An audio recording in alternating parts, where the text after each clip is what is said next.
عملت معاكم الكفته الكداب، وعملت معاكم الكفته اللي مش متحمر، وكانت روعه وجميله، وكله عملها الحمد لله وطبقها وجميل. طب دي خلاصه الكفته بقى، الفيديو ده خلاصه الكفته. اي سؤال يخطر في بالك هرد عليك هنا في الفيديو ده. محبه ليمون بتاع زمان، نسمي الله ونصلي على الرسول عليه افضل الصلاه والسلام. هيا بنا نطبخ مع حنان. كيلو رز غسلاه وسنقعها ساعتين هصفيه. طب الخضار خدي بالك بقى، بطاطسايه، بصلايه، 5 فصوص توم، 3 حزم خضره قطعتهم كلهم، واحده فلفل، 3 حزم خضره، شبت، كزبره، بقدونس. طيب وواحدة فلفل كامل هقطعهم كده، قطعتهم كلهم مكعبات. نص لحمة مفرومة تكون حمرة ما تكونش فيها دهون، واحدة واحدة اهو. نص معلقة بابريكا، معلقة فلفل اسود بتوعة الشاي، كمون، كزبرة، كل حاجة نص معلقة، معلقه ملح. طب اهو الخضره كده. طب سيبي الرز الصفه ماشيه معاك واحده واحده. الرز الصفه هحط فوطه، افرده على فوطه كده، وهحط له فوطه تانية كمان تكون قطن بس بتتشرب الميه. عايزه الميه كلها السوائل بتاعها تتشرب. مش عايزه تعملي كده هاتي جاهز، بس هاتي نوعه حلو ما يكونش فيه نشا. هرله بقى كده لحد ما يصفى على مضرب الخضار واللحم. هضرب الخضار باللحمه كله على بعضه عشان يدخل مع بعض ويدينا الانسجه بتاعته اللي يخليها ما تفكش معاك. وانا بضربها كده خفيفه، ما بتتضربش كويس. هاخد معلقتين رز من الرز اللي انا غسلاه ونقعاه وبيج ده، هاخد منه معلقتين يمشي معايا الكبه. ماشي يلا. عايزه يا حنان ما عنديش كبه، خدي الخضار اضربيه في الخلاط، الخضار اضربيه في الخلاط، وحطي بقى اللحمه وامسكيه شكشكيه كده بالهون. امسكيه بالمخرطه على القطاعه. حطيت معلقتين رز اهو. بصي هحط معلقتين 2 رز كده. ليه؟ عشان تمشي معايا الكب لانه خفيف ومش عايز ينعم معايا. اخلص بقى الكميه اهو. بصوا ما شاء الله قعدت اطحن فيه لحد ما نعم واحده واحده عشان الكبه بتسخن جدا جدا. نضرب شويه ونريح ايدنا شويه. نخلص بقى الكميه عشان الفيديو ما بقاش طويل، لان الكفته والمحاشي او المحاشي بيطول شويه. خلصنا كده الكميه ولونها شايفين لونها. طب الرز كده الصفه خالص ونشف مش لازم بقى ينشف في الهواء ولازم ده لا، نشف بقى خالص معايا في الفوطه كده تشرب. ضربته في كبه الخلاط. ده كيلو رز، ده كيلو رز على نص لحم ما شاء الله. ده كيلو الرز. ايه بقى السر كمان؟ الرز يبقى ناعم وانت بتضربيه لازم يكون ناعم، هو ده السر. ممكن تعملي بربع لحمه بس يكون الرز ناعم برضه. لان انا عملت معاكم الكفته الكدابه وطبعا من غير لحمه وكانت متماسكه وجدا. بص لونها، شايفين لونها، ريحتها. ده ربع معلقه بيكنج باودر. ليه؟ عشان تخليها تنفش كده وحلوه ما تبقاش الصبع ما يتطبقش وينشف. قلبته كده عجنت. بص بقول لكم الانسجه بقى جميله لان انا فارمه الخضار بالرز باللحمه حلوه. او سبتها جفت شويه، سبتها جفت لان لقيتها طريه. ليه؟ نشوياته بتتشرب. لو طريه سيبيها بس تجف في الهواء كده شويه، ما تدخلهاش التلاجة ولا حاجه. وبزيت بقى كده لان هي طريه سيكه كده شويه. وتعالي امسكيها بايدك وانت جايه تصبعيها، مش تاخدي الحته القطعه وتروحي عاملاها كده على طول رول، لا، تمسكيها بايدك تضميها الاول. تمسكيها بايدك كده. بصي بعملها بايدي كده الاول، وبعد كده اعمل الصبع واضمها بايدي الاثنين من الاطراف عشان ما تبقاش مديه بوز من هنا ومن هنا.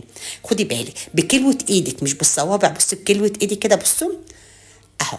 بكببي شويه وتروحي مصبعاها تاني، عامله لها كده، عاملاها رول كده. بسم الله ما شاء الله، لا حول ولا قوه الا بالله. شايفين الجمال ما شاء الله؟ من كيلو رز عملنا كميه قد ايه ما شاء الله. الصينيه ديت كبيره ما شاء الله. طب في زيت بقى، الزيت يكون غزير شويه سخن، انزل بيها ما اقلبهاش. ما تقلبيش في الزيت. اول ما ياخد لون يديكي لون اصفر كده قلبي بقى براحتك. افضلي قلبي قلبي، ما تكتمهاش وانت حاطه كتير علشان يتحمر كله كده وياخد لون حلو. هديله لون ذهبي بس غامق شويه، غامق سكه. بصوا كده حلو. بصوا جميله، ما بتشربش زيت. الزيت هتشوفوه لاخر لحظه ما شاء الله ما شاء الله. اخلص بقى الكميه ده اخر دور. انا خلصت بقى طبعا. طول ما احنا شغالين انتوا عارفين طبعا السرقه في الكفته حلال، سرقه الكفته حلال. بسم الله ما شاء الله، بسم الله ما شاء الله. بص بقول لكم لونها وقلبها. طيب ايه تاني؟ انا هحط في قلبها بطاطس، مش هحط البطاطس ناي، بطاطستين 2 قشرتهم وغسلتهم قطعتهم مكعبات.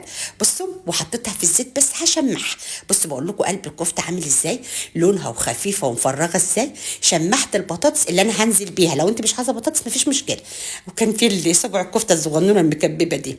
طيب يلا خلاص كده ندخل على تقليتنا. خدت معلقه زيت من بتاعه الكفته، بصلايه واحده بس كده، دبلتها وحطيت حته زبده. الدهون ده ترجع لك. البصله تدخل بس في الحمار، ما تبقى الصفرة، عشان تبقى الصلصه بتاعتك مظبوط. نزلت بنص كيلو طماطم، نص كيلو طماطم. هنزل بفلفل وكمون برضو وكزبره، كل حاجه ايه، ربع معلقه بس، انا ما جبتش. ومكعب دجاج، عايزه تحطيه حطيه، مش عايزه ما تحطها. واحده تاني اتنين فلفل بقى سبايسي، بس ما فتحتوش علشان الاكل اللي مش عايز حراقه، خلاص ما فيش مشكله. اول ما تتسبك كده معايا نزلت بشوربه، ما فيش شوربه المكعب الدجاج خلاص بيعمل، ما فيش مشكله. لا كده كده الكفته كلها لحم. طيب يلا بينا. طبعا اكلنا، هعمل بس نصها نصها. بسم الله ما شاء الله، الكميه حلوه قوي قوي قوي. بسم الله ما شاء الله، لا حول ولا قوه الا بالله. وهي بقى بتغلي ما تحطيش بقى ميه ساقعه خالص خالص خالص. بص وهي بتغلي انزلي بقى بيها، اغليها براحتك. بص خدي راحتك خالص، ما يهمكيش. لما تكون الكفته مظبوطه ما تشربش بقى الصلصه قوي، تلاقي الصلصه بتاعتك مظبوطه مش تقيله قوي. لو تقيله قوي وشربتها خالص يبقى اعرفي كده الكفته بتاعتك مش مظبوطه. دي بعد ما بردت، بص انا ماسكه الطاسه، بص انا قصدي بقى اجيبها كده. دي بعد ما بردت، يعني ما بردت الصلصه بتاعها خفيفه جوسي، مش الصلصه نشفت وشربتها، لا. كده تعرفي تسيبيها بقى 3 4 ايام ولا يحصل لها حاجه. مش اول بقى ما تطفي وتخلصي الفيديو تروح شاربه بقى الصلصه وتروح فكه منك، لا. البطاطسايه لما شمعناها في الزيت ما تبش. ليه بقى انا شمحتها؟ عشان ما تبش وتاخد لون حلو، وتنزلي بالصلصه الاول، بطاطس تاخد غلوه. ده الليمون انا بعمله، مش اللي طالع ترند اللي هم بيفرموه كله ببعضه، لا انا بحب الليمون اسلقه بميه وملح فقط لا غير، وملحه بميه وملح. بسلقه كده عادي بميه، وبعد كده اغير عليه يوم الميه، افضل اغير عليها اليوم وملح. تعالوا بقى ايه، تعالوا ما نشوف بقى الكفته بتاعتنا الجميله والصلصه بتاعنا العسل. البطاطسايه مستويه ومش مهريه واخده لون حلو. لو بتحط البطاطس في قلبها نيه بتبقى بيضه وبتتهري، ما بتبقاش حلو. انما ما شمعنا البطاطسايه وحطيناها في قلبها بتبقى جميله قوي. كله ما شربش زيت، الزيت لسه زي ما هو في الطاسه زي ما هي. ليه؟ الكفته بتاعنا مظبوطه. كفته حلوه يا رب بس تكون تعجبكم. اهم حاجه اكون فدتكم، لو باي حاجه صغننه بقول لكم بصوا البطاطس. جمعة مباركة عليكم وعلينا وعلى أمة محمد جميعا إن شاء الله. أشوف وشكم بخير فيديو جديد، مع ألف سلام، في رعاية الله وحفظ.